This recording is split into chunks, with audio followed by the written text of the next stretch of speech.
Philosophy ऐसे विद्या विभूषित पदवी सर ने ग्रहण की है। Sir school of Buddhist studies and civilization, Gautam Buddha university, greater Noida में असिस्टेंट प्रोफेसर के तौर पर कार्यरत है। सर मेडिटेशन सेंटर और फैकल्टी के प्रभारी पद पर भी है। साथ ही माइंडफुलनेस मेडिटेशन के वे समन्वयक भी है। सर को इस विषय में 20 साल का अनुभव है और गहरा अभ्यास भी है।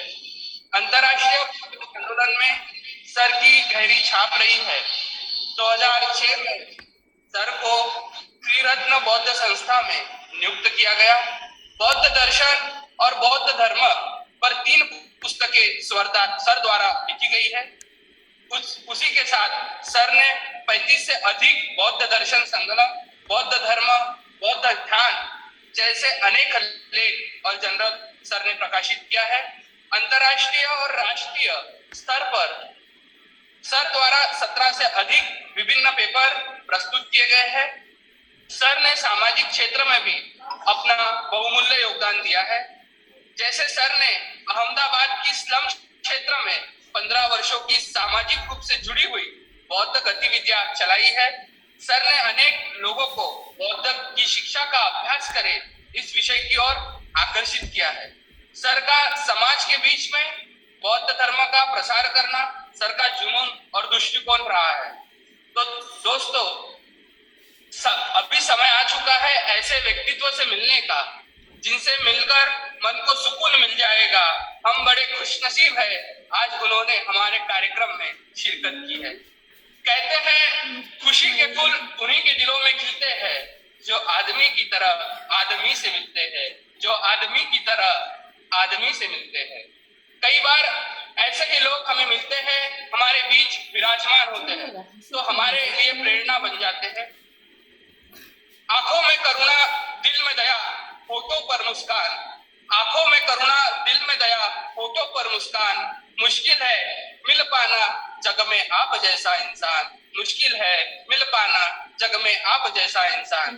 आदर और सम्मान के साथ मैं आपके समक्ष बुलाना चाहूंगा आज के हमारे प्रमुख अतिथि डॉक्टर मनीष मेश्राम सर से। मैं निवेदन करता हूँ कि वे इस कार्यक्रम में अपने विचार प्रस्तुत करें। आदरणीय सम्माननीय डॉक्टर मनीष मेश्राम सर।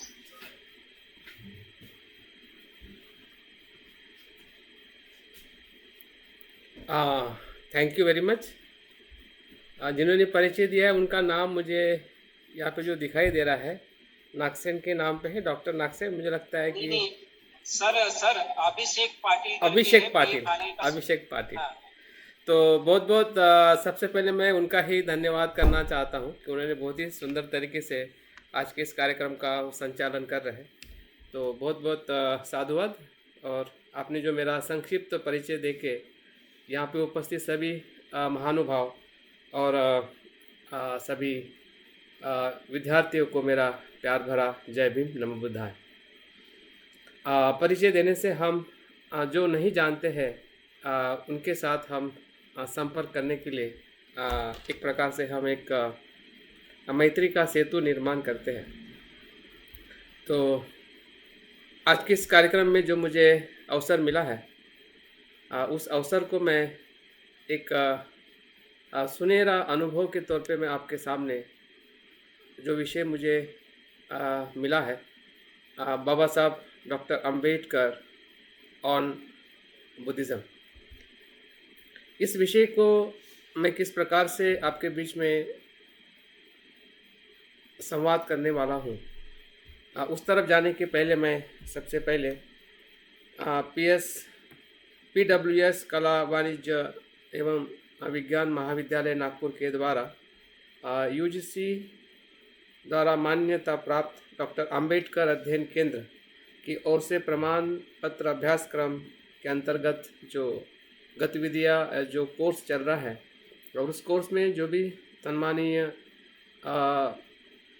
प्राध्यापक है या जो इस टीम के मेंबर है उनका मैं बहुत बहुत साधुवाद और बहुत बहुत अभिनंदन करता हूं कि उन्होंने इस प्रकार से ऑनलाइन कार्यक्रम के माध्यम से बाबा साहब की जो विचारधारा जो है वो लोगों के हृदय तक पहुंचाने का बहुत ही श्रेष्ठ ऐसा कार्य करने के लिए वो प्रतिज्ञाबद्ध है। तो उन सभी आयोजकों का मैं दिल से मेरी तरफ से बहुत बहुत साधुवाद और बहुत बहुत आभार व्यक्त करता हूँ। और यहाँ पे उपस्थित सभी विद्यार्थियों को भी मेरा प्यार भरा जय भीम। विषय की तरफ जाने के पहले जिस विषय को आपने मुझे दिया है, डॉक्टर अंबेडकर ऑन बुद्धिज़्म, ये विषय इतना गहरा है, इतना विस्तृत है। इस विषय को 40 या 45 मिनट में प्रस्तुत करना मेरे लिए और हम सभी के लिए समझना बहुत कठिन है, लेकिन फिर भी हम प्रयास करेंगे संक्षिप्त में कि सही में बाबा साहब का बौद्ध धर्म के प्रति या बौद्ध धर्म में बाबा साहब का क्या योगदान है, इस विषय को मैं आपके बीच में रखने का प्रयास करूँगा। विषय की प्रस्तावना के तरफ जाते हुए अगर हम देखते हैं कि बाबा साहब का जो व्यक्तित्व है अनेक पहलुओं से भरा हुआ है। जिस प्रकार से डायमंड होता है, डायमंड के विभिन्न पहलू होते हैं और जितने ज़्यादा पहलू होते हैं उतना ही डायमंड मूल्यवान होने लगता है।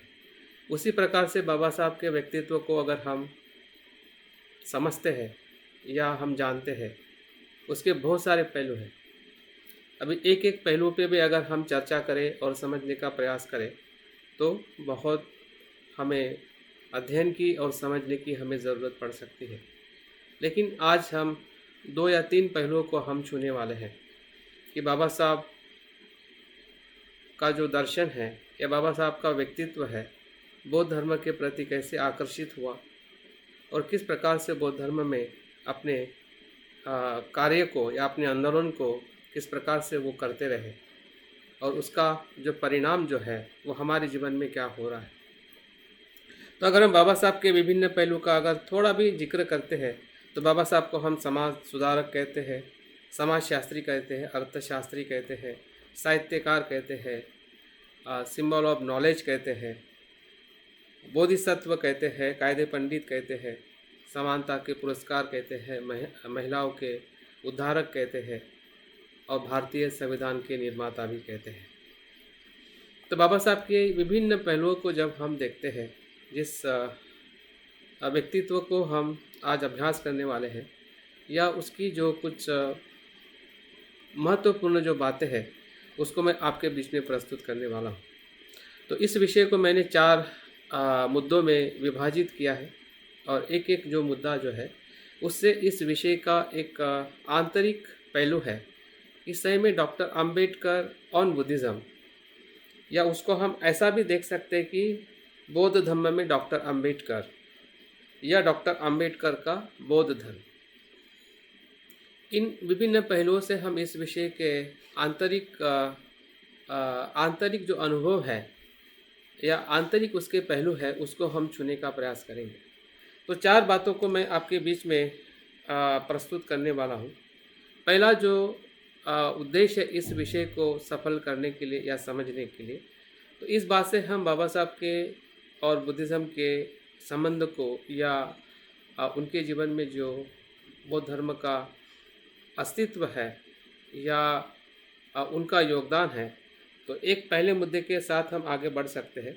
वह है कि डॉक्टर अंबेडकर और तथागत बुद्ध के जीवन दर्शन में क्या भेद है और क्या साम्य है। यहाँ से मैं शुरुआत करूँगा कि दोनों व्यक्तित्व को जब तक हम नहीं जानते हैं तब तक डॉक्टर अंबेडकर का योगदान क्या था, आंदोलन क्या था या बौद्ध धर्म क्या था जो बुद्ध से उत्पन्न हुआ है, तो उसके जो स्रोत है, बुद्ध धर्म के स्रोत तथागत बुद्ध है या हम अंबेडकरवाद या अंबेडकर दर्शन का स्रोत डॉक्टर अंबेडकर है।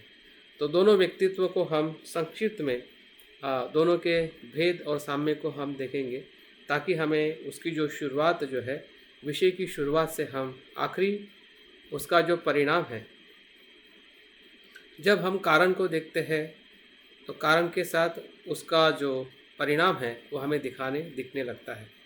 तो इस विषय को इसी विस्तार के साथ, इसी ही प्रक्रिया के साथ हम समझने वाले हैं। दूसरा जो मुद्दा मैं आपके बीच में समझाने वाला हूँ वह है कि डॉक्टर अंबेडकर को हम बोधिसत्व क्यों कहते हैं।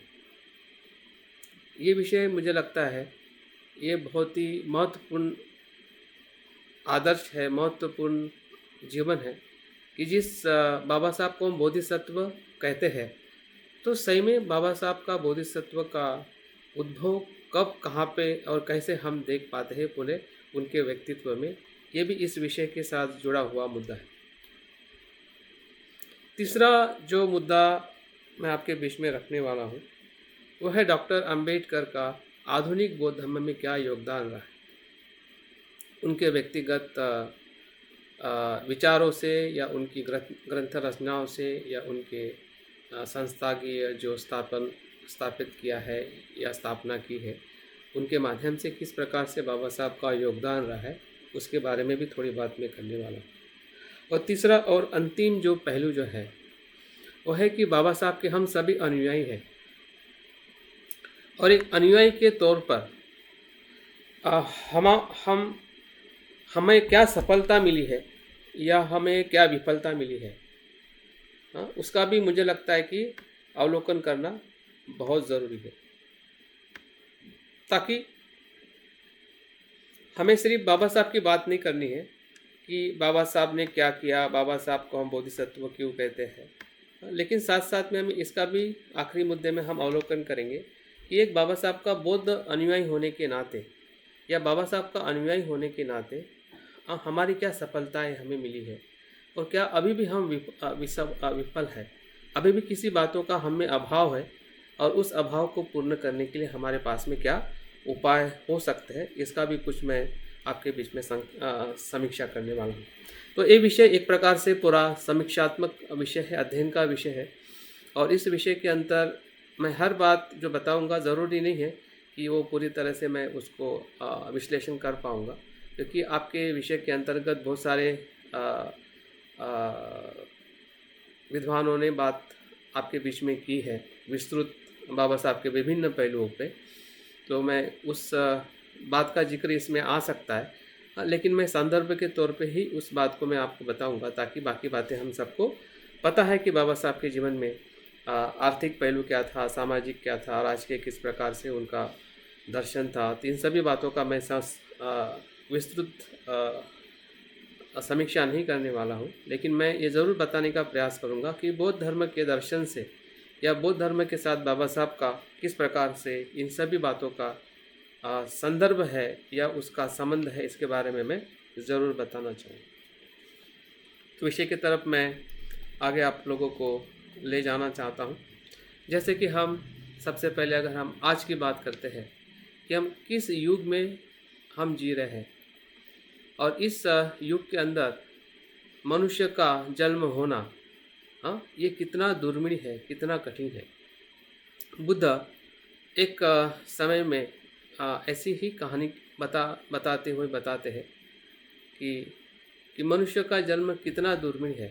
उस कहानी का पात्र जो बुद्ध बताते हैं कि बहुत वर्ष पहले समंदर में एक अंधा कछुआ रहता है, और वो अंधा कछुआ जिसकी आंखें नहीं हैं, वो उस समंदर के किनारे पे 10,000 साल के बाद वो बाहर आता है,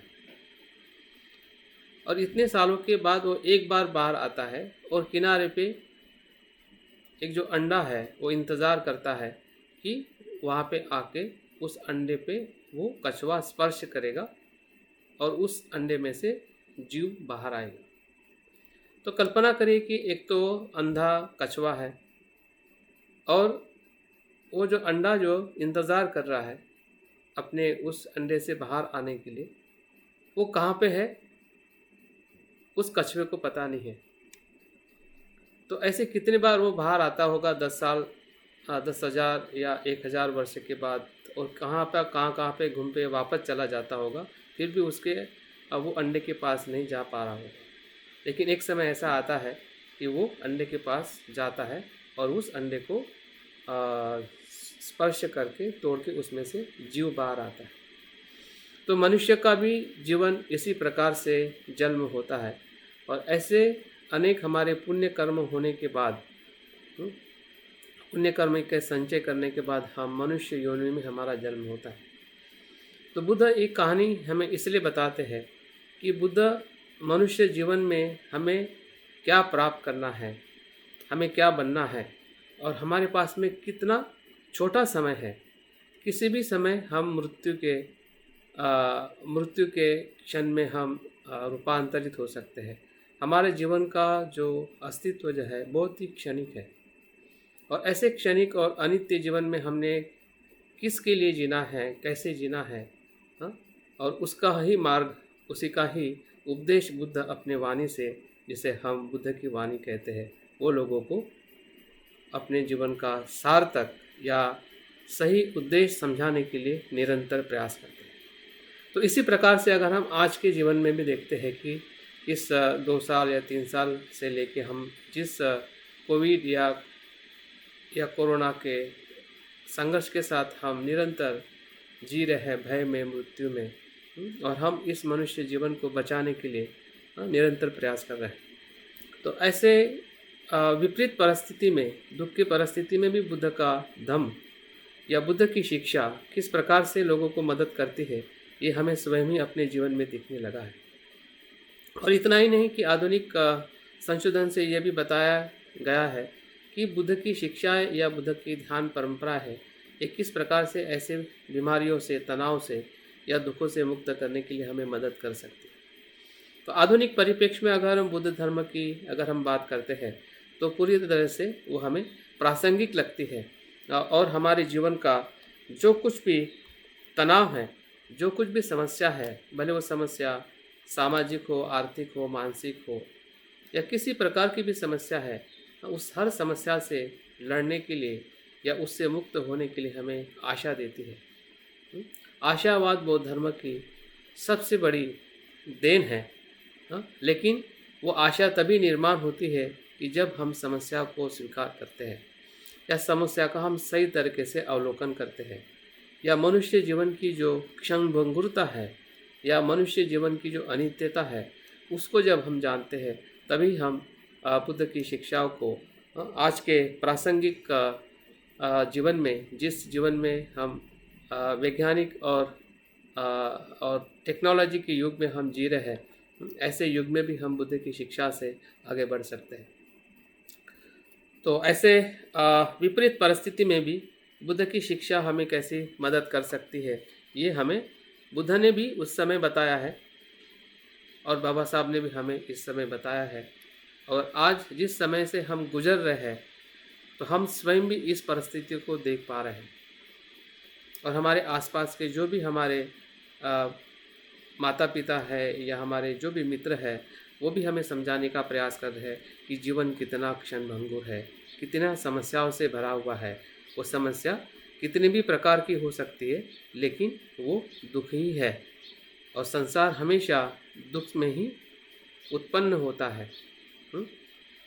दुख उसका स्वभाव है और जब इस स्वभाव को हम जानते हैं, तभी हम बुद्ध की तरफ सही अर्थ में हम शरण जाते हैं या धम्म का अनुभव करने के लिए हम धम्म का आचरण करते हैं। जब तक दुख का एहसास नहीं है, तब तक हमें बुद्ध का भी एहसास नहीं होता है। अगर उदाहरण के तौर पे इस बात को अगर हम देखना चाहते हैं कि हम डॉक्टर के पास तभी जाते हैं कि जब हम स्वयं अपने दुख को पहचानते हैं कि मुझे सर में दर्द है या पेट में दर्द है या किसी शरीर का किसी हिस्से में दर्द है, तभी हम डॉक्टर के पास जाते हैं, अन्यथा हम डॉक्टर के पास नहीं जाते। तो डॉक्टर के पास में जाने का अर्थ ये नहीं कि डॉक्टर है इसलिए हम जाते हैं। डॉक्टर के पास जाने का अर्थ ये है कि हमें दर्द है और उस दर्द का अनुभव स्वयं को ही होता है, नहीं कि औरों को। तो इस प्रकार से जब हम अपने प्रासंगिक या मनुष्य जीवन को देखते हैं, तभी जाके बुद्ध और बाबा साहब या ऐसे जितने भी महान पुरुष इस विश्व में समाज सुधारक हो या वैज्ञानिक हो या किसी भी प्रकार से जो एक अच्छी मानवता को स्थापित करने वाले ऐसे लोगों को जब हम देखते हैं, उनके जीवन में हमें यही संघर्ष और यही अनुभव दिखाई देता है। तो जैसा कि मैंने पहला कहा है कि बुद्ध और बाबा साहब के जीवन दर्शन में क्या साम्य और क्या भेद है, इस बात को हम आगे बताने का मैं प्रयास कर रहा हूँ। देखते हैं कि सबसे पहले हम भेद देखते हैं कि दोनों में भेद क्या है, क्या तफावत है क्या फ़र्क है। तो 5 बातों से मुझे बुद्ध और बाबा साहब के जीवन दर्शन में भेद दिखाई देता है। शायद आप भी उस भेद को समझ पा सकते हैं। पहला जो भेद है समय का। आज हम 2022 में मतलब 21वीं शताब्दी में हम बाबा साहब को याद कर रहे हैं। यह बाबा साहब का जन्म 1891 मतलब 19वीं शताब्दी और उनका कार्य 20वीं शताब्दी में हम देख पा रहे हैं। 19वीं और 20वीं शताब्दी में बाबा साहब का जन्म हुआ है, जिसे हम आधुनिक समय कहते हैं। और बुद्ध का जन्म है 2500 वर्ष पूर्व मतलब प्राचीन समय में, कि 2500 वर्ष पूर्व बुद्ध का जन्म हुआ है, जिसे हम प्राचीन समय कहते हैं। तो ये समय का जो अंतर है, ये अपने आप में ही दोनों के जीवन दर्शन में एक हमें अमूलाग्र एक तफावत, एक भिन्नता दिखाई देती है। तो इस भिन्नता को हमें समझना है कि ये जो समय जो है वो किस प्रकार से उस समय बुद्ध ने अपने दर्शन से लोगों को मार्ग दिखाया था, और आज बाबा साहब ने अपने जीवन में किस प्रकार से दर्शन से किस शिक्षाओं से, किस दर्शन से मार्ग दिखाया है, ये हम बाद में सामने में देख सकते हैं। लेकिन हमें सबसे पहले भेद देखना है कि भेद किस तत्व के साथ में दो महापुरुषों में हम देख पाते हैं। दूसरा जो भेद बुद्ध और बाबा साहब में दिखाई देता है कि उनका जो पारिवारिक परिस्थिति जो थी, जो सुख और समृद्धि जो थी, पूरी तरह से दोनों व्यक्तित्व में हमें विपरीत दिखाई देती है। बुद्ध जो है, जो सिद्धार्थ के नाम से हम उन्हें जानते हैं, वो एक राजा के पुत्र थे। बाबा साहब के परिवार में हम देखते हैं कि उनके पिताजी सूबेदार थे, सैनिक थे, और शूद्र परिवार या अति शूद्र परिवार में या ऐसे गरीब परिवार में उनका जन्म हुआ है। या परिवार का जो दुख है और परिवार का सुख है, जो बुद्ध के या सिद्धार्थ के जीवन में हम देखते हैं कि परिवार वो सुख और संपन्न थे। अगर हम बाबा साहब के बचपन के जीवन में हम देखते हैं, पारिवारिक जीवन में, वहाँ पे हमें दुख और अस्पृश्यता का या गरीबी का दुख जो है वो हमें बाबा साहब के जीवन दर्शन में दिखाई देता है। अगर हम तीसरी बात दोनों व्यक्तित्व में देखते हैं, तो सामाजिक समस्याएं और दुख दोनों परिस्थिति में अलग अलग थी। कुछ समस्याएं एक समान हमें दिखाई देती है, लेकिन उसका स्वरूप अगर हम देखते हैं, बाबा साहब के समय जब उनका जन्म हुआ था तो सामाजिक समस्या में सबसे खतरनाक जो समस्या जो थी वो अस्पृश्यता की समस्या थी, असमानता की समस्या थी, या अमानवीय दुर्व्यवहार करने की समस्या थी। बुद्ध के समय में भी ऐसी कुछ वर्ण व्यवस्था थी, लेकिन इतनी क्रूर नहीं थी। लेकिन वहाँ पे अनेक प्रकार की अन्य भी समस्या थी, कि जिसे कहते हैं कि यज्ञ याग में पशुओं की बलि देना, और वहाँ पे भी कहने की वर्ण व्यवस्था थी। लेकिन जातिवाद का जो अतिरेक जो है, या अधिक मात्रा में जातिवाद का जो स्वरूप जो है, बाबा साहब के समय में हमें भारत में या समाज में हमें दिखाई देता है। तो ये दोनों परिस्थितियाँ भी हमें भिन्न दिखाई देती है। चौथी जो बात हमें दोनों व्यक्तित्व में भिन्न दिखाई देती है, वो है राजकीय परिस्थिति। बुद्ध के समय वो राजा और जनपद और राजाओं का राज्य था। अगर हम भारतीय परिप्रेक्ष्य में देखते हैं कि ब्रिटिश गवर्नमेंट के अंदर भारत पूरी तरह से गुलाम था, तो राजकीय परिस्थिति के तौर पे भी अगर हम भेद देखते हैं तो दोनों का भेद हमें अलग अलग दिखाई देता है। और पांचवी जो बात दोनों के व्यक्तित्व में जो मुझे समझ में आती है, वो है जैसे सिद्धार्थ को शिक्षा के लिए संघर्ष करने की ज़रूरत नहीं पड़ी, क्योंकि वो एक राजा के पुत्र थे, इसलिए उनको वहाँ पे जो भी शिक्षा उपलब्ध उसको थी, वो शिक्षा वो सामान्य तौर पे उनको प्राप्त हुई थी। लेकिन अगर हम बाबा साहब के जीवन दर्शन में देखते हैं कि उनको शिक्षा प्राप्त करने के लिए बहुत संघर्ष करना पड़ा, फिर वो स्कूल में हो या कॉलेज में हो या किसी भी जगह पे शिक्षा लेने के लिए उन्होंने बहुत संघर्ष करना पड़ा। वो पूरी तरह से असमानता की परिस्थिति थी बाबा साहब के लिए, लेकिन सिद्धार्थ के लिए वो समानता या उनकी वो प्रिविलेज था, क्योंकि वो राजा के पुत्र थे, इसलिए सभी प्रकार की वो शिक्षा सहजता से लिए। तो ये दोनों व्यक्तित्व में इन बातों से हमें भेद दिखाई देता है, और हमें इसलिए जानने की भी ज़रूरत है ताकि हम बाबा साहब के बौद्ध धम्म में क्या योगदान है, या बौद्ध धम्म और बाबा साहब कैसे एक ही सिक्के के दो पहलू हैं। कभी कभी हम बाबा साहब को मानते हैं तो बौद्ध धर्म को हम कहीं ना कहीं साइड में रख देते हैं, या कभी कभी बौद्ध धर्म को मानते हैं तो बाबा साहब को हम साइड में रख देते हैं। हाँ, क्योंकि हमें इस बात का पूरी तरह से परिचय नहीं होता है कि दोनों में क्या सही अर्थ में भेद है और क्या साम्य है। जब हम बाबा साहब की बात करते हैं वहाँ पे बुद्ध अपने आप आ जाते हैं, और जहाँ पे भी हम बुद्ध की बात करते हैं वहाँ पे बाबा साहब अपने आप आ जाते हैं, क्योंकि दोनों भी वो प्रतीत समुत्पन्न है, वो अभिन्न है। हाँ, जैसे हम बोधिसत्व कहते हैं वही होने वाले बुद्ध है, और जो बुद्ध है वो बोधिसत्व से ही बुद्ध होते हैं। तो दोनों की जो अवस्था के अर्थ पे अगर हम बौद्ध दर्शन में उसका अध्ययन करते हैं तो दोनों एक ऐसी अवस्था है, एक क्रिया की अवस्था है, एक मार्ग की अवस्था है जिसे हम बोधिसत्व मार्ग कहते हैं, और एक फल की अवस्था है जिन्होंने संपूर्ण ज्ञान प्राप्त किया जिसे हम बुद्ध कहते हैं। तो इसलिए दोनों के कुछ बातें हमें जो फर्क दिखाई देती उस अर्थ से हमें जानने का प्रयास करना है। तो साथ साथ में दोनों में साम्य क्या था। साम्यता में मुझे 4 बातें दिखाई देती है। उनके व्यक्तित्व को अगर हम अध्ययन करते हैं तो 4 बातें हमें दिखाई देती है। पहली जो बात है कि सिद्धार्थ में और भीमराव अंबेडकर जी में एक बात बहुत सामान्य थी, वो है उनकी तीक्ष्ण बुद्धिमत्ता। मतलब किसी भी समस्या पे प्रश्न निर्माण करना और उस प्रश्न के गहराई में जाकर उसका सवाल मांगना या सवाल को ढूंढना, ये तीक्ष्ण बुद्धिमत्ता हमें सिद्धार्थ के जीवन में भी दिखाई देती है। ऐसी घटनाएं हमें पढ़ने में आती है कि जब उनकी माता महाप्रजापति गौतमी उनको तैयार करती है मंदिर में ले जाने के लिए। हाँ, तो वो बुद्ध सिद्धार्थ प्रश्न पूछते हैं कि माते आप मुझे कहाँ लेके जा रहे हैं।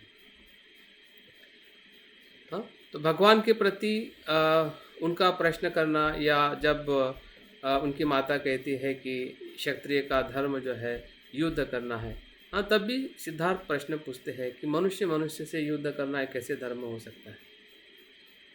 तो बाबा साहब के जीवन में भी हम देख पाते हैं कि बाबा साहब के जीवन में जो बुद्धिमत्ता जो है कि जब उनके बाल नहीं काटे जाते हैं तब वो अपने आत्या से प्रश्न पूछते हैं। हाँ, या जब उनको पानी पिलाने के लिए या पानी नहीं मिलता है तब भी वो बार बार प्रश्न पूछते हैं। हाँ, वो ढूंढते हैं कि ऐसा मेरे साथ क्यों हो रहा है। हाँ, और मेरे जीवन में या जो अन्य बालक के जीवन में इस भेद क्यों और कैसे है। तो इस प्रश्न से प्रश्न की जो तीक्ष्णता जो है, प्रश्न पूछने की जो एक सामर्थ्यता है, वो हमें सिद्धार्थ में दिखाई देती है और भीमराव में भी दिखाई देती है। तो ये दोनों में भी एक साम्यता काफ़ी महत्वपूर्ण है। इस साम्यता को हमने समझना चाहिए ताकि बाबा साहब का जो बौद्ध धर्म की तरफ आने का जो कारण है, वो सिर्फ उनका आंदोलन नहीं है, किया हुआ कर्म नहीं है, बल्कि उनका मन ही है।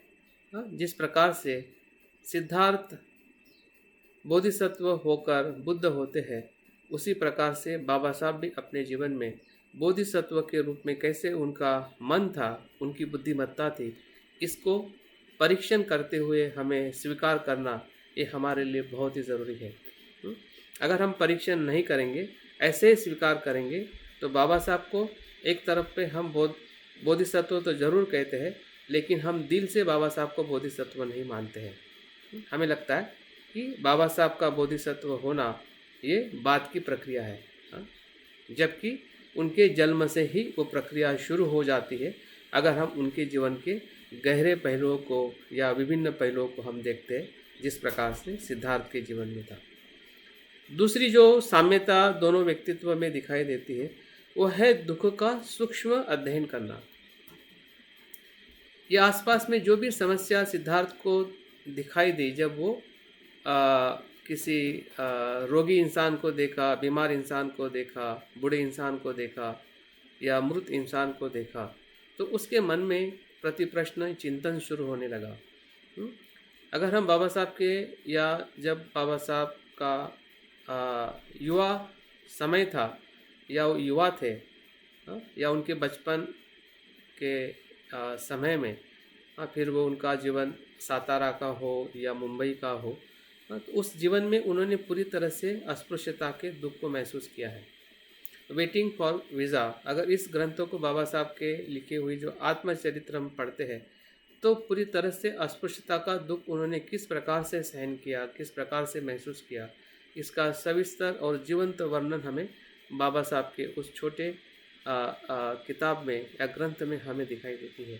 तो ये बाबा साहब की दुख को सूक्ष्मता से अनुभव करने की जो क्षमता जो है, जिस प्रकार से सिद्धार्थ में थी, सिद्धार्थ गौतम में थी, वही क्षमता जो है भीमराव के जीवन में भी हमें दिखाई देती है।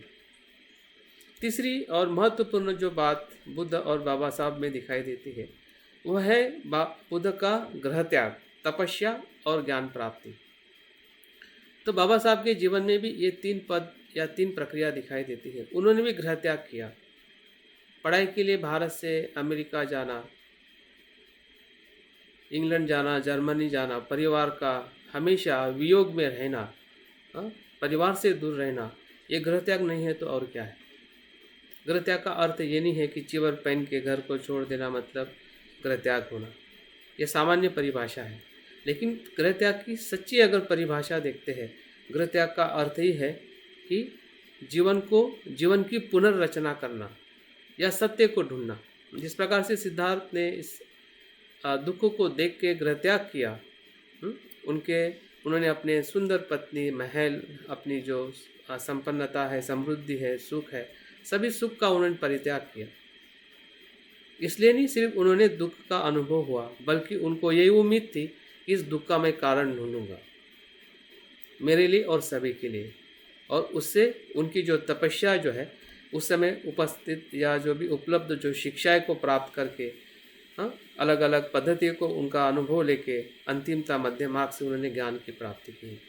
तो हम बाबा साहब के जीवन में भी हम देखते हैं कि उनकी ज्ञान प्राप्ति की जो भूख जो थी या ज्ञान प्राप्ति का जो उनका मनोबल जो था, ये उनकी अनेक प्रकार की डिग्रियों को उन्होंने जो प्राप्त किया है, इससे हमें पूरी तरह से हमें पता चल जाता है कि बाबा साहब भी उसी प्रकार से, जिस प्रकार से बुद्ध थे, उसी प्रकार से बाबा साहब ने भी ज्ञान को प्राप्त किया।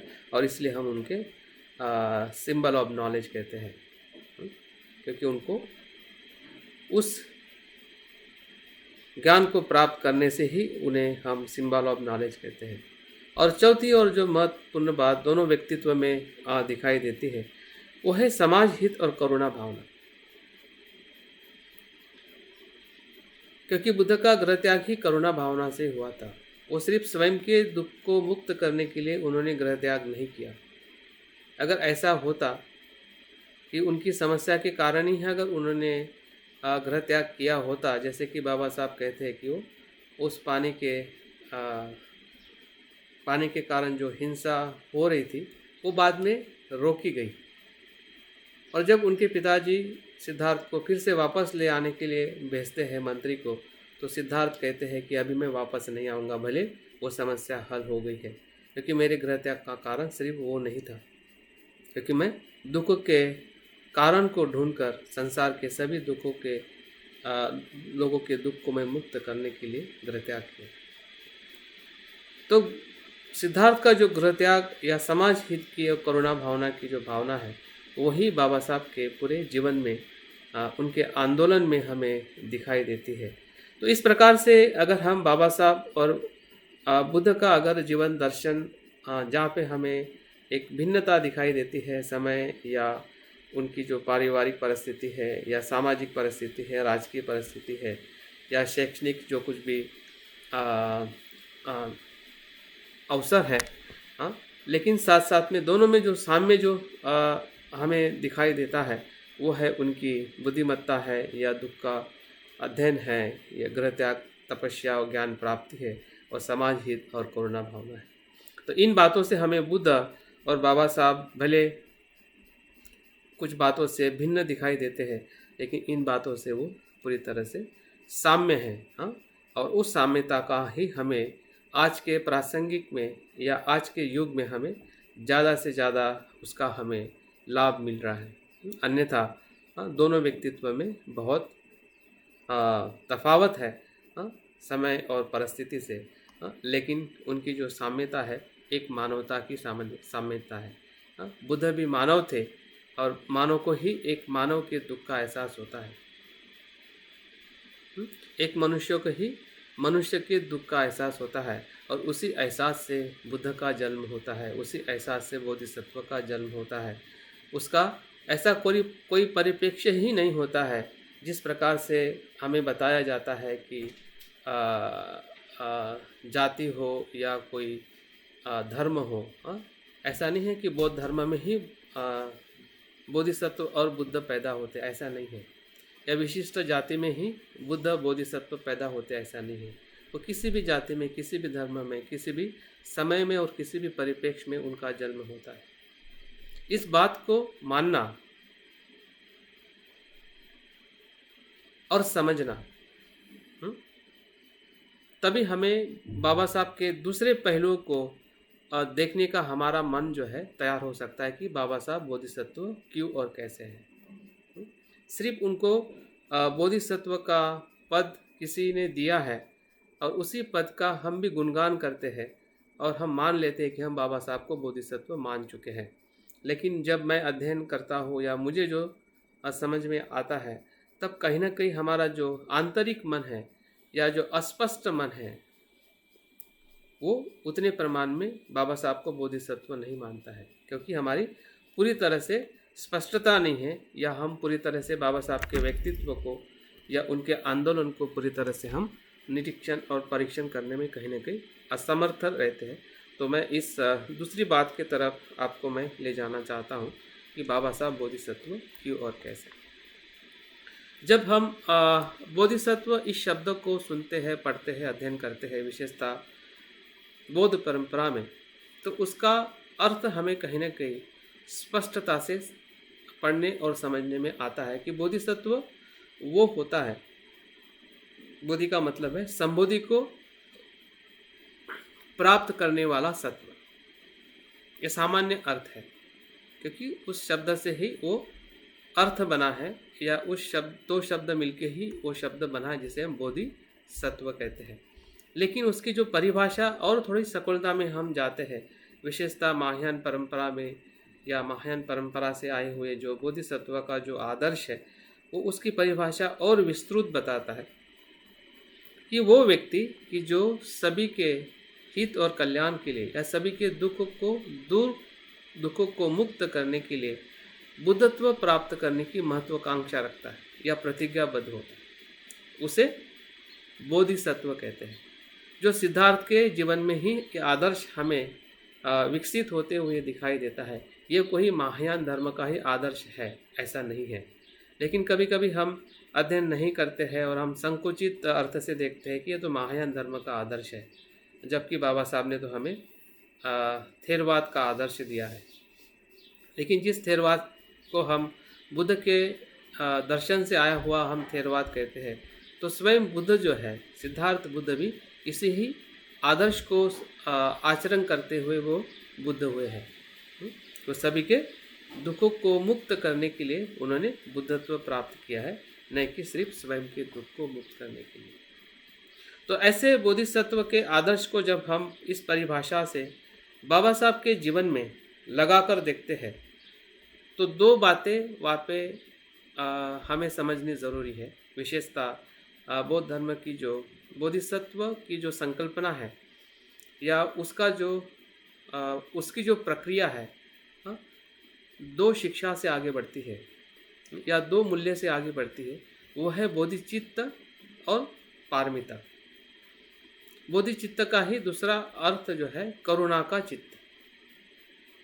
जो चित्त जिस सत्व में निर्माण होता है, हमारे में सभी में चित्त है, हम सभी चित्त से बने हुए, हम सभी मनोमय हैं। लेकिन इसी मन के भीतर जब एक करुणा भाव निर्माण होती है, करुणा भावना से जब हमारा चित्त पूरी तरह से ओतप्रोत हो जाता है, वो विकसित होता है, उत्पन्न होता है, उस करुणा भावना से ही जब व्यक्ति आचरण करता है, जो आचरण के जो 6 पहलू है, उस 6 पहलुओं से गुण संपन्न होता है, उसी को ही बोधिसत्व आदर्श या बोधिसत्व कहा जाता है।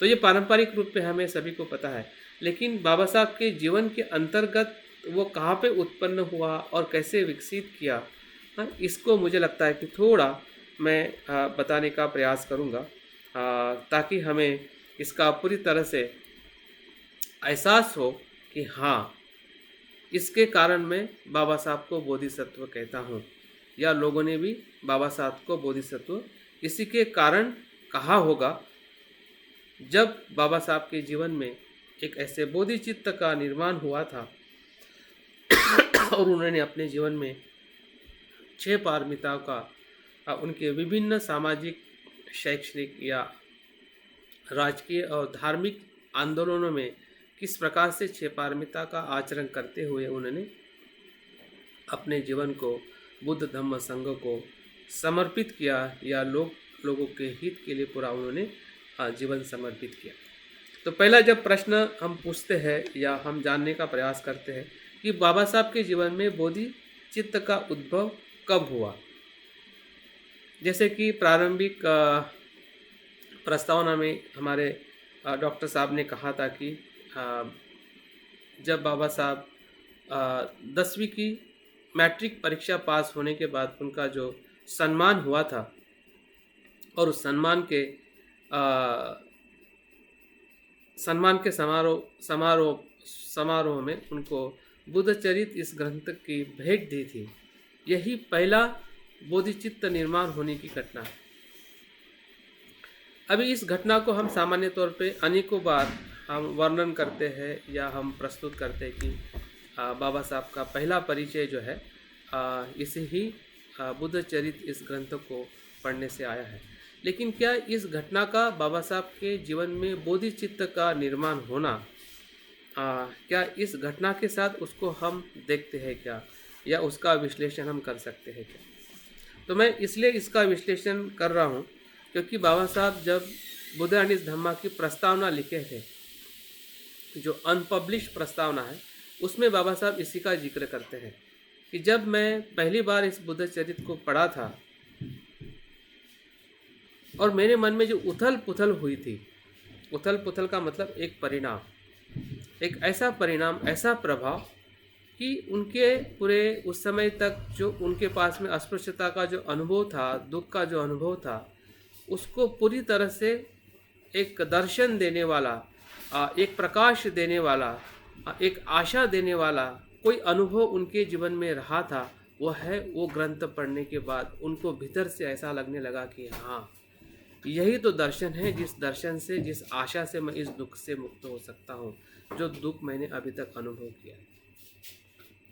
और वो इतना ही नहीं कहते हैं, लेकिन आगे वो अपने पिताजी के पास जाते हैं और उनको प्रश्न करते हैं कि पिताजी, आप मुझे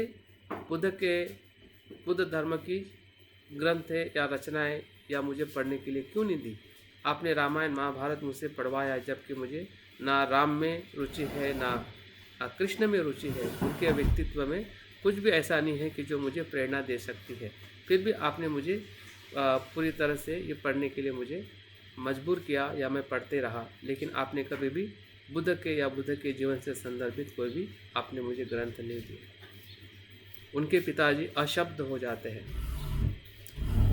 कुछ भी नहीं कह पाते हैं कि ऐसे समय में उनकी जो उम्र 14 साल की, जो उनके पिताजी एक बालक देखते थे कि ये तो सामान्य बालक है, लेकिन इस घटना से उनके पिताजी को अंदाज हो जाता है ये सामान्य बालक नहीं है। इस प्रकार से प्रश्न पूछना ये सामान्य बालक की सामान्य बालक से वो कहीं कुछ असामान्य बालक की जो प्रवृत्ति जो है या ज्ञान है या उनका जो एहसास जो है दुख के प्रति और बुद्ध के प्रति, वो उस घटना से हमें समझ में आना चाहिए, ताकि हम बाबा साहब के जीवन में बोधिचित्त कैसे उनके 14 के उम्र में ही निर्माण हुआ था और वहीं से वो बुद्ध के ऐसे प्रेमी बने, ऐसे साधक बने, जहाँ पे हम कह सकते कि बाबा साहब का सही जन्म जो है, भले शारीरिक जन्म 14 अप्रैल 1891 में महू में हुआ था, लेकिन बाबा साहब का बुद्ध भूमि में या बुद्ध वंश में कई जन्म हुआ है। तो ये 14वें वर्ष के उम्र में जब उन्होंने बुद्ध चरित्र ग्रंथ की अध्ययन किया, चिंतन किया, और उस अनुभव से ही वो बुद्ध भूमि में या बुद्ध वंश में उनका जन्म हुआ, ऐसा मैं देख पाता हूँ। अगर आप लोग भी इसका चिंतन कर सकते हैं तो ज़रूर इसका हमने चिंतन करके इस बात को देखना चाहिए। दूसरी और महत्वपूर्ण घटना और हमें उनके जीवन में दिखाई देती है जहाँ पे बोधिचित्त स्थिर हो गया। स्थिर का मतलब पूरी तरह से वो प्रकाशित हो गया। वो तो वहाँ पे एक उद्भव हुआ था, लेकिन इसकी जो विशालता जो है या एक संकल्प के रूप में उसका परिवर्तन जो है वो हमें 1917 में जब बड़ौदा में जो उनके साथ में अस्पृश्यता का जो व्यवहार हुआ, जो अपमान हुआ और दुख का जो भीतरी जो एक अनुभव होके समाज के दुखों के साथ वो रूपांतरित हुआ। उनको स्वयं का ही दुख नहीं हुआ, स्वयं का अपमान हुआ, ऐसा ही एहसास नहीं था बड़ौदा के भूमि पर, जहाँ पे हम संकल्प भूमि के नाम पे आज जानते हैं। तो वो भीतर के ही दुख का अनुभव नहीं था, लेकिन साथ साथ में उसी दुखों से उन्होंने पूरे समाज का दुख देख लिया कि अगर मैं इतना दुखी इस समस्या से हुआ हूँ, जबकि मैं पढ़ा लिखा हूँ, PhD किया हुआ हूँ, फिर भी मैं इतना दुखी हुआ हूँ, तो इस संसार में जो इस प्रकार से जो अस्पृश्यता के दुख में रहने वाले लाखों लोगों का क्या दुख होगा। और इसी को कहते हैं महाकरुणा, इसी को कहते हैं बोधिसत्व की प्रतिज्ञा, जो वहाँ पे वो लेते हैं और कहते हैं कि मैं इस दुख को मुक्त करूँगा। मेरा पूरा जीवन, मेरा जो सामर्थ्य जो है, मेरी जो शिक्षा है, मेरा संपूर्ण जीवन है, मैं इसी दुख को दूर करने के लिए समर्पित करूँगा। और उनका संकल्प हम सभी को याद है कि वो ये कहते हैं कि अगर इस दुख को मैं समाज को मुक्त नहीं कर सकूँगा तो मैं स्वयं को ही गोली से मार दूँगा। तो ये संकल्प जो एहसास, ये बोधिचित्त की एक ऐसी प्रतिज्ञा है, जिस प्रतिज्ञा के अनुभव से ही उनका पूरा आंदोलन शुरू हुआ। और आंदोलन के साथ में जितनी भी उनको मुसीबतें आई, फिर मुसीबतें किसी भी प्रकार की हो सकती है, इवन उनकी हिंसा या उनको मारने की या उनको अनेक प्रकार से उनको अपमान करने की जितनी भी कुछ घटनाएं हमें उनके जीवन में दिखाई देती है, और उन सभी घटनाओं पे अगर वो मात कर सके या उसको वो घटनाएं वो या समस्या उनको रोक नहीं सकी, क्योंकि उनकी ये जो भीम प्रतिज्ञा थी या बोधिसत्व की जो प्रतिज्ञा जो उन्होंने 1917 में बड़ौदा में ली थी, यही सबसे बड़ा कारण रहा है कि जो उनका चित्त जो है, जिसे हम मनोबल कहते हैं। बाबा साहब के परिप्रेक्ष्य को हम अनेक प्रकार से देखते हैं कि वो राजनीतिज्ञ थे, वैज्ञानिक थे, अर्थशास्त्री थे, ये थे वो थे, लेकिन वो मनोविज्ञान मनोबल में कितने सक्षम थे, उनका मन क्या था, इसके ऊपर बहुत कम बातें करते हैं या नहीं के बराबर उस उनके जीवन और उनके व्यक्तित्व में हम ढूंढने का प्रयास करते हैं। और इसलिए उनका जो शुद्ध स्वरूप जो है, शुद्ध स्वरूप हमेशा भीतर रहता है। बाहर तो सिर्फ हमें डालियाँ और फूल और पत्ते दिखाई देते हैं अगर वृक्ष की हम बात करते हैं, लेकिन उस वृक्ष के भीतर जो शुद्धता जो है, जो एनर्जी जो है, जिस एनर्जी के कारण वो फल फूलता है या पेड़ सुंदर दिखाई देता है। तो आज जो कुछ भी हमारे पास में सुंदरता है या बाबा साहब ने दिए हुए जो भी बातें हैं उसका सिर्फ हम गुणगान करते हैं और उसका हम उपयोग करते हैं, लेकिन उसके भीतर जो बाबा साहब जो है, हाँ, जो उनके मनोबल के भीतर, उनके बोधिचित्त के भीतर, उस बाबा साहब को हमें ढूंढना बहुत ज़रूरी है, जो हमेशा जीवित है, आप में, मुझ में, और हर एक उनके किए हुए कृत्य में, हर एक उनके किए हुए कर्म में बाबा साहब जीवित है, जिसे हम बाबा साहब की धम्म काया कह सकते हैं या उनकी मनो काया कह सकते हैं। शरीर की काया या उनकी कार्य की जो की हुई काया वो कम ज़्यादा हो सकती है, नष्ट हो सकती है। उनके किए हुए कभी कभी संस्थान नष्ट हो सकते हैं, उनके किए हुए कुछ ग्रंथ भी नष्ट हो सकते हैं, और आजकल संविधान भी होते हुए भी उसका जो दुरुपयोग किया जाता है। फिर भी बाबा साहब को हम जीवित रख सकते हैं अगर बाबा साहब के मनोकाया को, धम्म काया को अगर हम समझ पाए, हमारे भीतर उसको जागरूक कर पाए, तो हमारे भीतर ही ऐसे बोधिसत्व का निर्माण हो सकता है। और उस उम्मीद के लिए ही बाबा साहब ने हमें बौद्ध धर्म दिया है कि आप हम सभी बुद्ध बने, और सब बुद्ध बनेंगे। और बुद्ध की शक्ति से अगर हम कार्य करेंगे तो निश्चित ही है कि बाबा साहब के ग्रंथ या संस्थान भले कम ज़्यादा हो, लेकिन अगर मनुष्य में ही अगर बोधिसत्व का निर्माण होने लगेगा तो ऐसे कितने सारे संस्थान और ग्रंथ की रचनाएं हम कर सकते हैं। अन्यथा फिर हमें उसमें ही सीमित रहना पड़ेगा कि बाबा साहब की वो संस्था, बाबा साहब का वो ग्रंथ, उसी के पीछे अगर हम बाबा साहब को ढूंढेंगे तो बाबा साहब हमें मिलेंगे, लेकिन पूरे नहीं मिलेंगे। सिर्फ पत्तियाँ मिलेगी, डालियाँ मिलेगी, या फल या फूल मिलेंगे, लेकिन भीतर से बाबा साहब हमें मिल नहीं सकते हैं, क्योंकि हम भीतर से देख नहीं पा रहे। तो बाबा साहब के बोधिचित्त में या बाबा साहब के बोधिसत्व के आदर्श में जिस प्रकार से बोधिचित्त का उद्भव होना अगर हमें पता चलता है, उस प्रकार से बाबा साहब के दर्शन को अगर हम देखते हैं, तो निश्चित ही है कि बाबा साहब बोधिसत्व के रूप में उनका जो व्यक्तित्व जो था या उनके जो अनुभव जो रहे हैं बचपन से लेके उनके आंदोलन तक, आंदोलन से लेके उनके आखिरी सांस तक, वो किस प्रकार से बोधिसत्व की प्रक्रिया में वो जीते रहे, वही हमारे लिए सबसे बड़ा प्रेरणा स्रोत है, जिसे हम बाबा साहब कहते हैं। 6 पारमिता का मैं ज़्यादा जिक्र नहीं करूँगा, क्योंकि मुझे लगता है कि समय मेरे पास और कितना है, कोई थोड़ा हिंट्स दे पाएगा?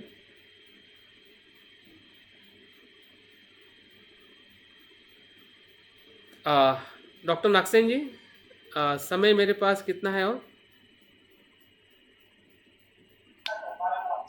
12:05, 12:10 तक चलेगा सर। ठीक है, ठीक है, थैंक यू सर। तो 6 अगर हम बाबा साहब के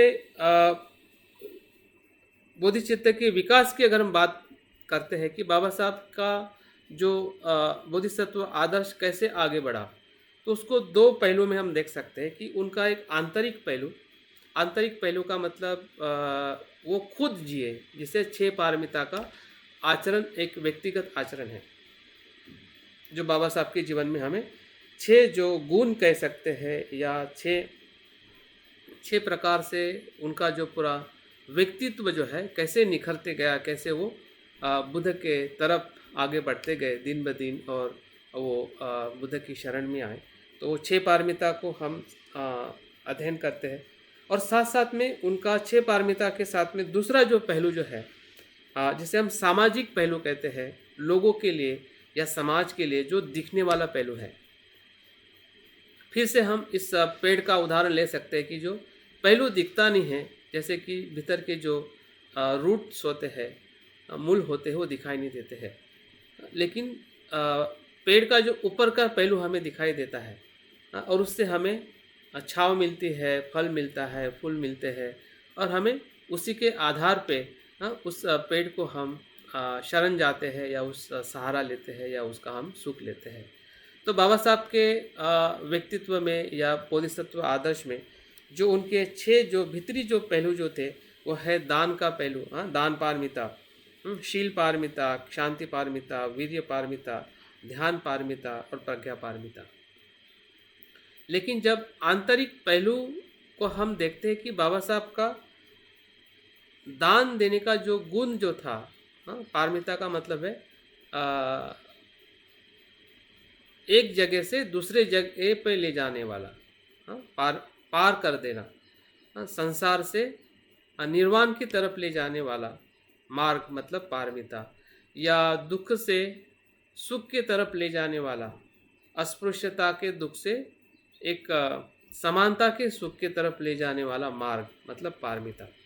तो बाबा साहब के जीवन में अगर हम दान पारमिता का अगर बाह्य स्वरूप देखते हैं तो बाबा साहब ने पूरे अपने शरीर को त्याग कर दिया था। अपने पत्नी के जीवन को, बच्चे को हम देखते कि उनके बच्चे कैसे बीमारी के कारण या पैसे के कारण या समाज में उनका ज़्यादा ध्यान रखने के कारण वो परिवार में ध्यान नहीं रखे, और उनकी पत्नी का भी देहांत, रमाई का भी देहांत बहुत कम समय में हुआ, उनके 3 से 4 पुत्र का भी देहांत हुआ।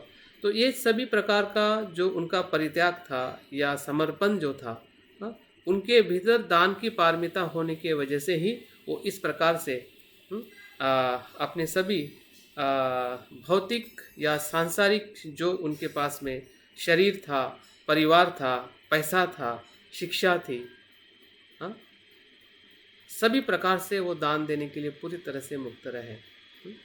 तो इस दान के माध्यम से जब हम बाबा साहब के जीवन को देखते हैं तो उन्होंने ऐसे अनेक प्रकार की शिक्षण संस्थाएं निर्माण की, बहिष्कृत हितकारिणी सभा स्थापित करके छात्रावास है, हाँ, या शिक्षण संस्था का निर्माण करके, हाँ, शिक्षा के क्षेत्र में दान दिया, हाँ। तो ये दान की जो पारमिता अगर हम बोधिसत्व के जीवन में देखते हैं कि वो स्वयं के पास कुछ भी ऐसा रखते नहीं हैं, और स्वयं के पास वही व्यक्ति नहीं रखता है कि जो आसक्ति से पर है, अहंकार से पर है। और बाबा साहब के जीवन में दान पारमिता से हमें इसका एहसास पूरी तरह से होता है कि बाबा साहब ने किस प्रकार से दान पारमिता का आचरण किया है। बाबा साहब की शील पारमिता इतनी श्रेष्ठ है कि उसको हम सिर्फ पंचशील का आचरण करते करते हम थक जाते हैं। बाबा साहब के पंचशील के आचरण की गहराई को हमने देखना चाहिए कि वो आंदोलन में भी अगर हम देखते, सत्याग्रह हो या महाड़ का सत्याग्रह हो या नासिक का मंदिर का सत्याग्रह हो, उन पे या उनके अनुयायियों पे लाठीचार, हिंसाचार होने के बाद में भी वो हिंसा का जवाब हिंसा से नहीं देना चाहते हैं। क्यों अहिंसा को स्वीकार करते, क्यों वो मैत्री को स्वीकार करते, क्यों वो न्याय को स्वीकार करते हैं? हाँ, क्योंकि बाबा साहब के जीवन में जो शील का आचरण जो था वो सिर्फ कहने और बोलने के लिए नहीं था, बल्कि वो जीने के लिए था। और ऐसे विपरीत परिस्थिति में जब किसी पे हिंसा की जाती है, किसी को मारने का पूरी तरह से षड्यंत्र किया जाता है, फिर भी बाबा साहब हिंसा का जवाब हिंसा से नहीं देते हैं। तो उनकी जो शील की पारमिता जो है कितनी गहन, कितनी समृद्ध होगी। और बाबा साहब यहाँ तक भी अपने जीवन में कहते हैं कि मुझे संविधान सभा में या संविधान लिखने के लिए जो मुझे सम्मान मिला या मुझे प्रवेश मिला, तो बहुत सारी बातें हमें ऐसे समझ में आती कि बाबा साहब की विद्वत्ता थी, बाबा साहब बहुत कानून विद्वान थे।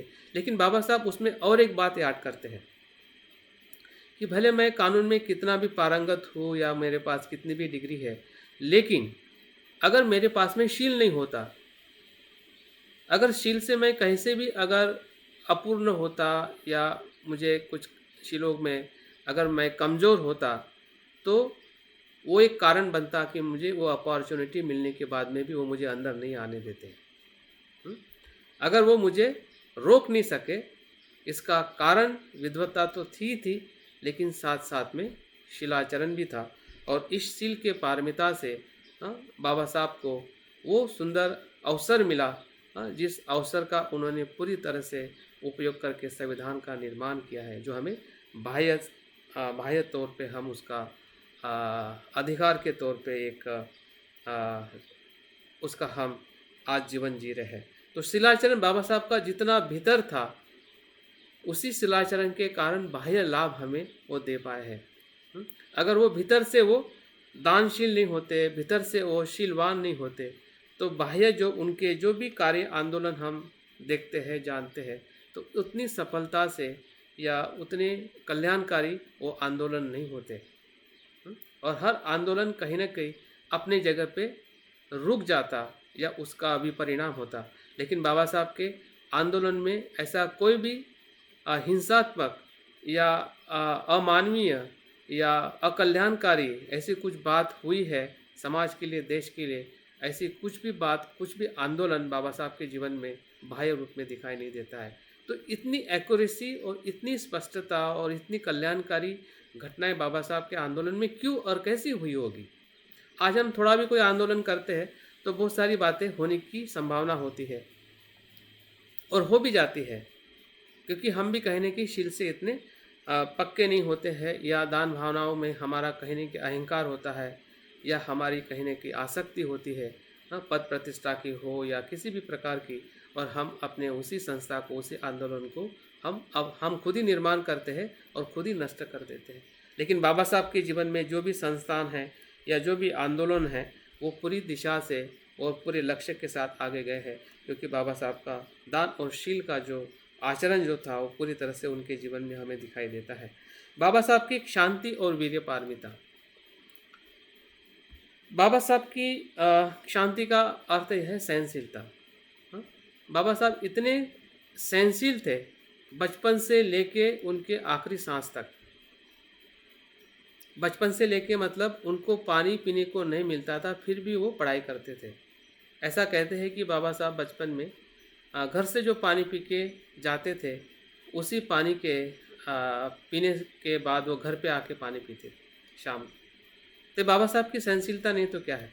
बाबा साहब का जहाँ पे भी अपमान हुआ है, फिर वो चलते हुए हो या किसी भी स्कूल में हो या किसी शिक्षक से हो या पीऊन से हो, या किसी प्रकार का भी बाबा साहब का अपमान अलग अलग समय में अलग अलग जगह पे हुआ है, तो बाबा साहब सहनशील नहीं होते तो क्या वो सहन कर पाते।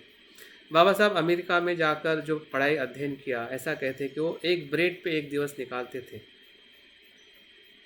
वो खाना स्केप करते थे ताकि उसका पैसा बच के वो अपने अध्ययन के लिए या कुछ घर के लिए वो मदद कर सके।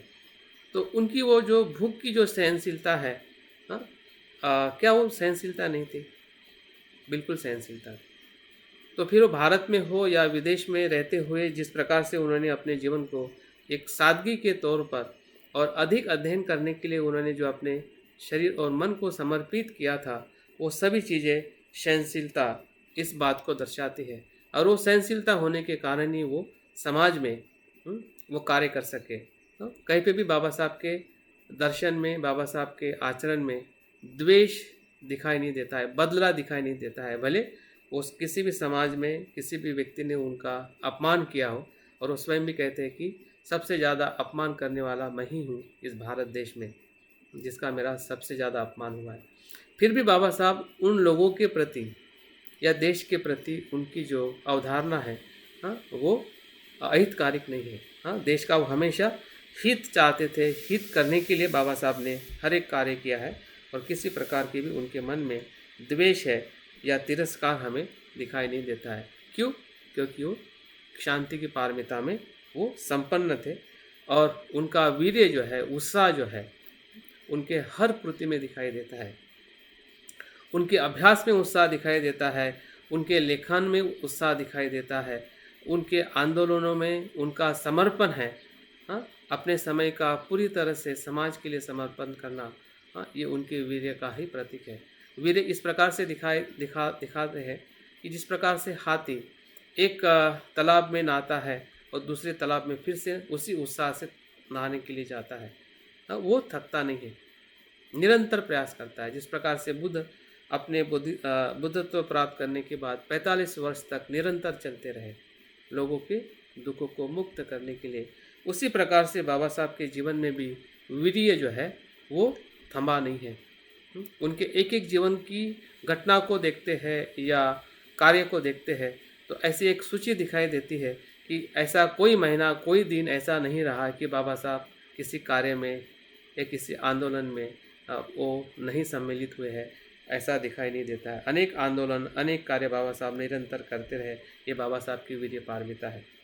बाबा साहब का ध्यान और प्रज्ञा पारमिता। कभी कभी प्रश्न या शंका हमें निर्माण होती है, लोग भी कहते हैं कि बाबा साहब ध्यान कहाँ करते थे। लेकिन हमने बाबा साहब के ध्यान की पद्धति को देखना चाहिए।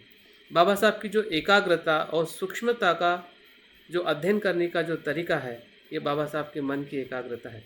बाबा साहब के मन की कुशल चित्त की एकाग्रता है कि जब वो 18-18 घंटे पढ़ते हैं, ऐसे महान ग्रंथों का रचना करते हैं, जैसे हम रुपीज़ ऑफ प्रॉब्लम हो कि जो आज हमारे रिजर्व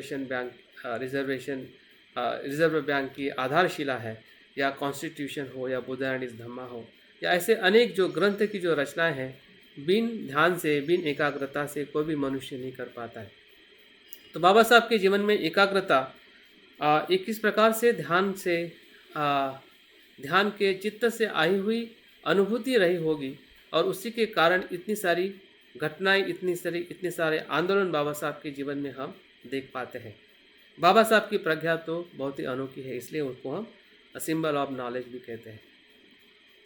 बाबा साहब का पूरा आधार जो है, प्रज्ञा से युक्त रहा है, जिसे हम विवेक कहते हैं।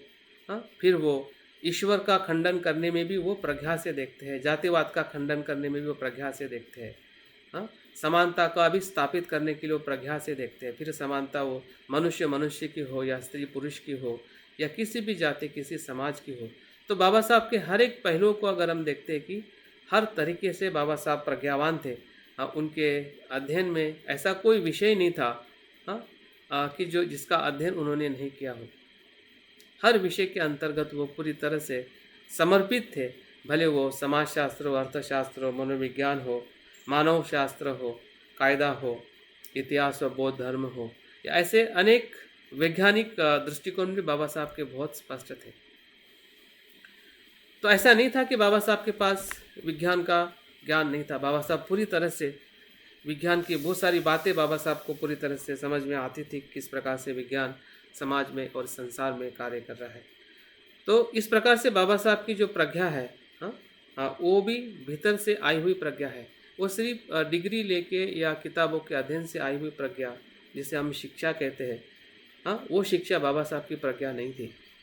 तो बाबा साहब के आंतरिक जो उनकी जो सोच या उनका जो अनुभव था जीवन के प्रति, या अस्तित्व के प्रति, या संसार के सभी दुख और उसके समाधान के प्रति, वो पूरी तरह से बाबा साहब के भीतर से आ रहा था, नहीं कि सिर्फ किताबों से।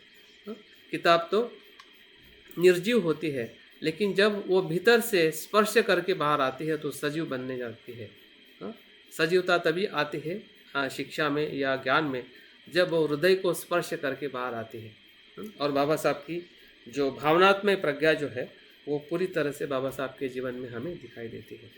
तो इस प्रकार से बाबा साहब की 6 पारमिताओं से अगर हम सामाजिक आंदोलन को एक सूची में देखते हैं, तो उन्होंने उनका जो पत्रिका का लेखन हो, सत्याग्रह का आंदोलन हो, संस्था की स्थापना हो, या संशोधनात्मक ग्रंथ की रचना हो, या सामूहिक सभाएं हो, शिक्षण संस्थाएं हो, या मजदूर महिला के लिए कार्य हो, राजकीय अधिकार हो, कानून या संविधान हो, या बौद्ध धर्म के प्रति जागतिक प्रस्तुतिकरण हो, या धम्म क्रांति हो, इन सभी आंदोलनों में अगर हम सूची देखते हैं कि बहुत सारे आंदोलन बाबा साहब ने अनेक अलग प्रकार से अनेक लोगों के लिए उन्होंने किए हैं, लेकिन उनका जो आंतरिक अगर परिप्रेक्ष्य अगर हम भूल जाते हैं, या उस पर हम पिन पॉइंट नहीं करते हैं, या उसके बारे में हम चर्चा नहीं करते हैं, उसके बारे में हम लोगों को समझाते नहीं हैं, तो निश्चित है कि बाबा साहब हम आधे अधूरे ही समझ रहे हैं। और उसके प्रति हमारा जो उसको देखने का भी नज़रिया भी आधा अधूरा ही रहेगा, क्योंकि हम भीतरी स्वर को हम देख नहीं पा रहे हैं। तो बाबा साहब जितने बाहर दिखाई देते हैं, उससे कहीं गुना वो भीतर है, या उनके बोधिचित्त के भाव में, करुणा में और 6 पारमिता के गुणों से उनको हमने महसूस करना चाहिए, उनके हर एक कार्य को। तब जाके बाबा साहब हमें आज जीवित नहीं है, फिर भी हमें जीवित दिखाई देंगे उनके एक एक तत्व में, उनके एक एक कार्य में। मेरे पास अभी 10 मिनट है। 10 मिनट के अंदर मैं 2 बातें बताना चाहूँगा कि बाबा साहब का बौद्ध धर्म के लिए किस प्रकार से योगदान रहा है, और हमारी जिम्मेदारियाँ हम कैसे निभा पा रहे हैं। तीसरे मुद्दे को मैं बताते हुए आगे बढ़ाना चाहता हूँ कि बाबा साहब का बौद्ध धर्म में क्या योगदान रहा है।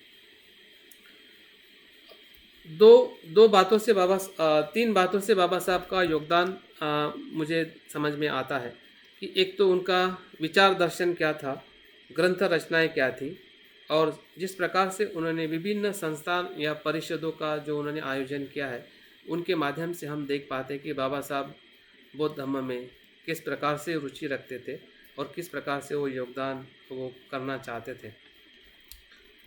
तो विचारों के माध्यम से अगर हम बाबा साहब की जो त्रिशिक्षा का अगर हम संक्षिप्त वर्णन देखते हैं कि बाबा साहब अपनी शिक्षाओं के माध्यम से बुद्ध की शिक्षाओं को कैसे वो प्रसारित करते, तो पहला उनका जो ब्रीद वाक्य जो है या हमें सभी से परिचित है, शिक्षित बनो, संघर्ष करो और संगठित रहो। इन तीन शिक्षाओं के माध्यम से बाबा साहब बुद्ध धम्म और संघ को बताना चाहते हैं। शिक्षा का मतलब एनलाइटन, बुद्ध होना।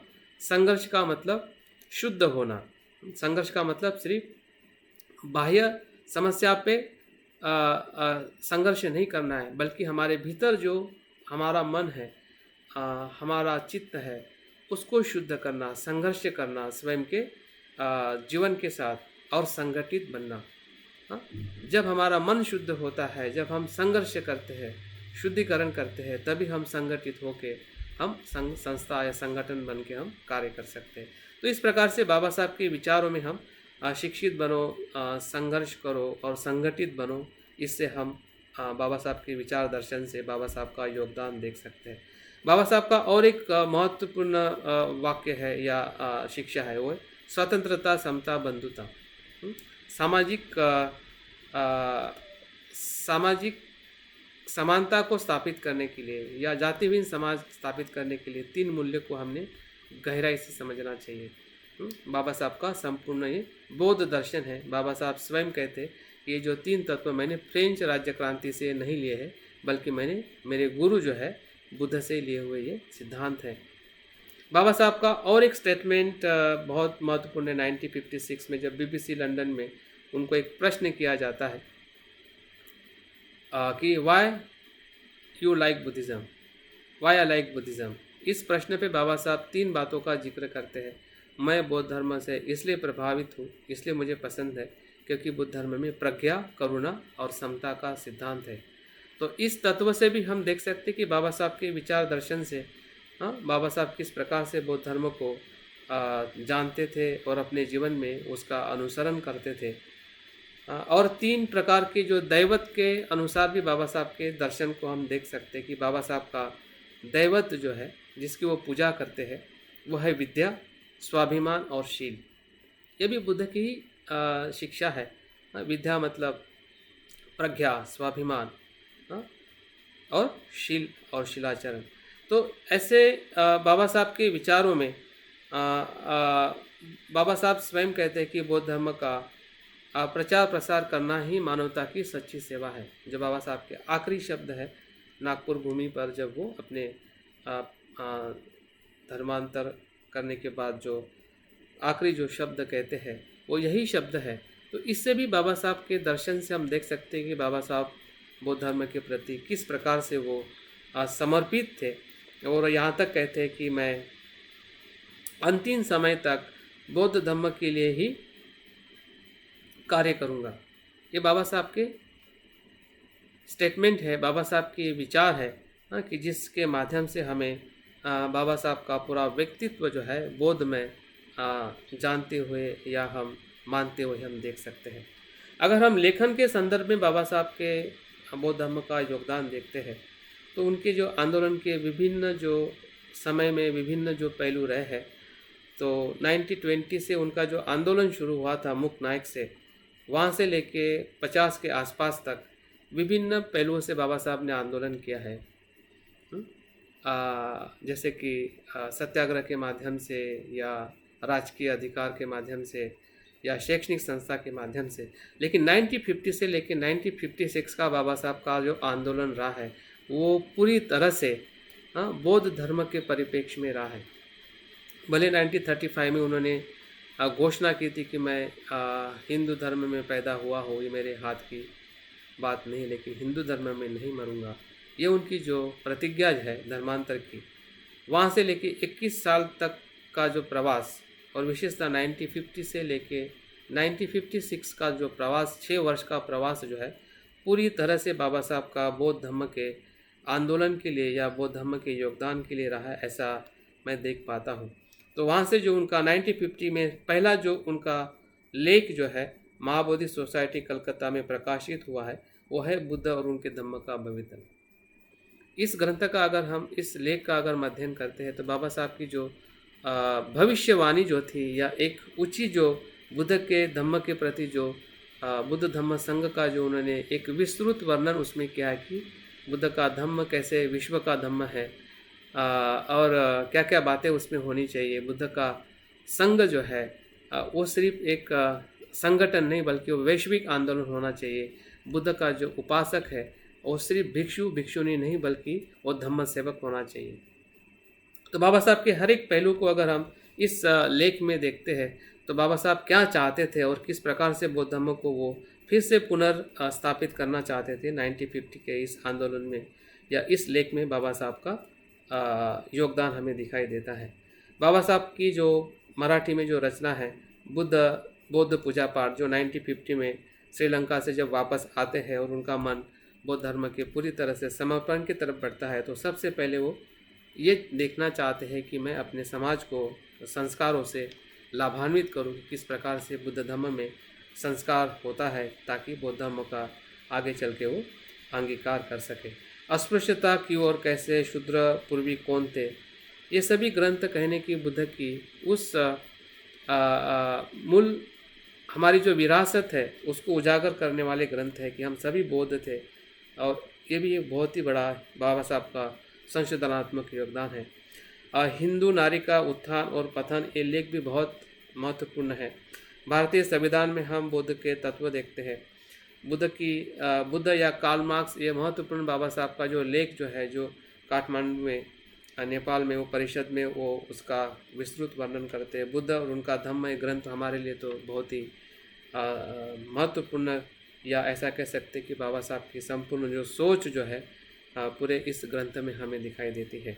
बाबा साहब का योगदान जो है पाली व्याकरण और शब्दकोश में भी उन्होंने बहुत ही अच्छा लिखान किया है कि जो हमें बाबा साहब के स्पीचेस एंड वॉल्यूम्स के अंदर उसका पूरा हमें वर्णन मिलता है। बाबा साहब की लिखी हुई महत्वपूर्ण जो अप्रकाशित रचना है क्रांति और प्रतिक्रांति की, जो बुद्ध की शिक्षाओं को फिर से उसमें उजागर करती है।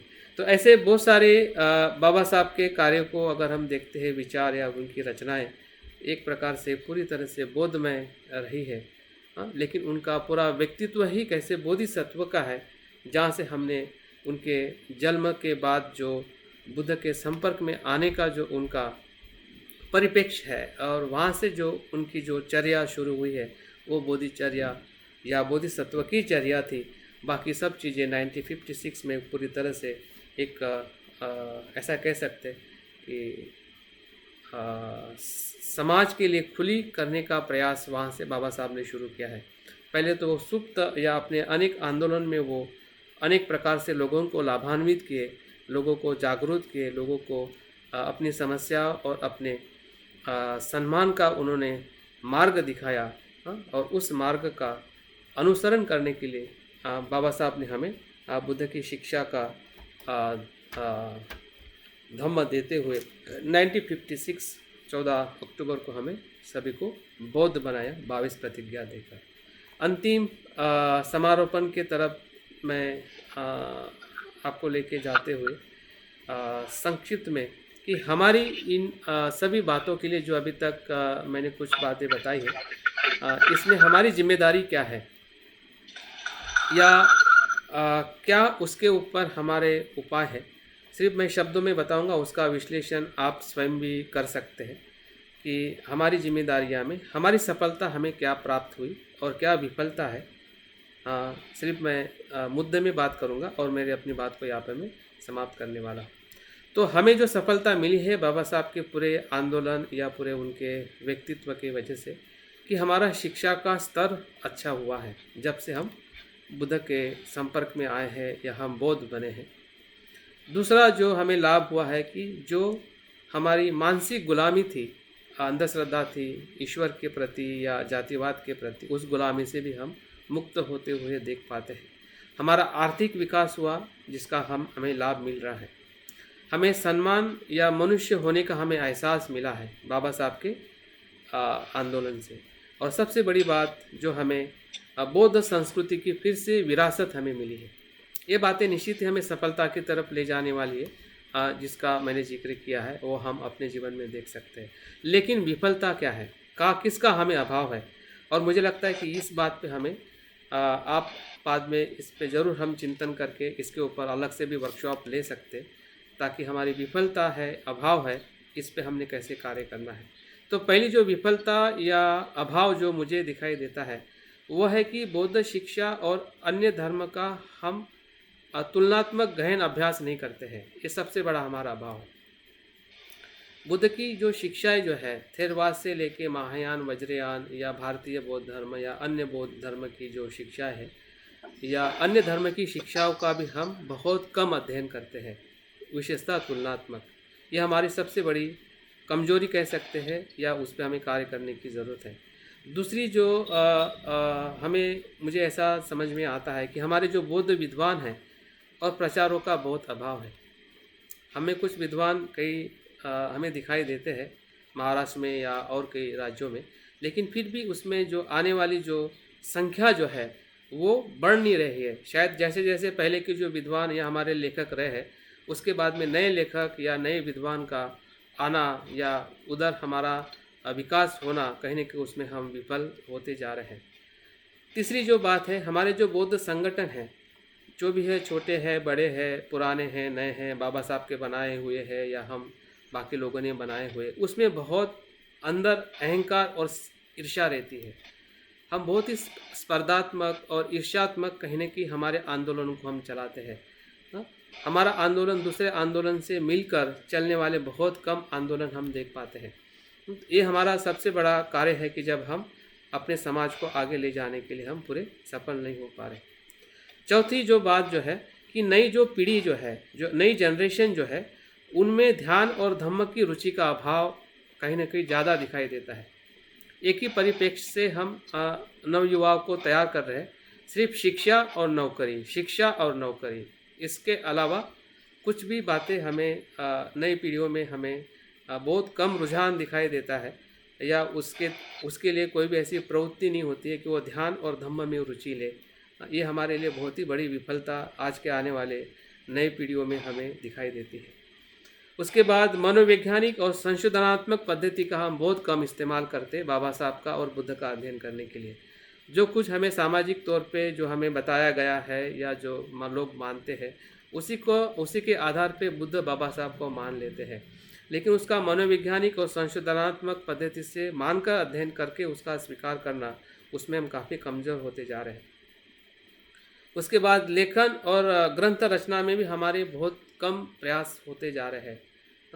हमने लेख की रचना है या ग्रंथ की रचना हमने करने के लिए हमारी विफलता हमें दिखाई देती है। और सबसे जो बात है, जो देश का या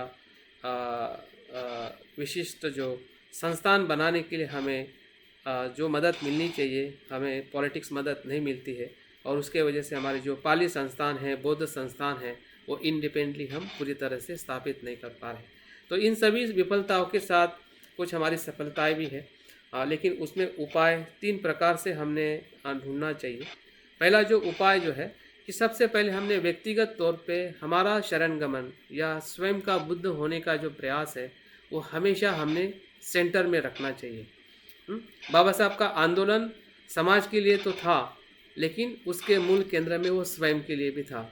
अगर वो स्व नहीं बदलते, उनका स्व नहीं बदलता, अहंकार नहीं बदलता, उनकी आसक्ति नहीं बदलती, तो शायद वो इतना बड़ा आंदोलन नहीं कर पाते। तो इसमें उपाय एक ही है कि हमने सही अर्थ में शरणगमन के तरफ आगे बढ़ना है। दूसरा जो उपाय है, शील समाधि का हमने अनुसरण करना है। और तीसरा और महत्वपूर्ण जो उपाय जो है कि बौद्ध धर्म को आधुनिक परिप्रेक्ष्य में, क्योंकि हम आधुनिक जगत में वैज्ञानिक और तांत्रिक युग में हम जी रहे हैं, तो आधुनिक परिप्रेक्ष्य में बौद्ध धर्म का हमने चिंतन और प्रस्तुतिकरण करना चाहिए। चिंतन करना मतलब स्वयं उसका अध्ययन करना, और प्रस्तुतिकरण करना मतलब उसको अभिव्यक्त करना विभिन्न वर्कशॉप के माध्यम से, संस्थान के माध्यम से, लेखन के माध्यम से। तभी जाके हम इन सभी कमजोरियों पे कार्य कर सकते हैं। तो मुझे लगता है कि जो बाबा साहब का बौद्ध धर्म जो है, या बाबा साहब डॉक्टर अंबेडकर ऑन बुद्धिज़्म के ऊपर जो बात मैंने थोड़ी कुछ बातें विस्तृत बताई है, कुछ बातें संक्षिप्त बताई है, तो इन सभी बातों के साथ मैं आप सभी का धन्यवाद करते हुए, बहुत बहुत आभार मानते हुए आपने मुझे समझी दी और आपने सभी लोगों ने मुझे सुना, तो आप सबका मैं बहुत तहे दिल से अभिनंदन करते हुए मैं अपनी बात को यहाँ पे पूर्ण विराम करता हूँ। जय भीम, नमो बुद्धाय। धन्यवाद सर, आपने हमें बहुत ही विश्लेषणात्मक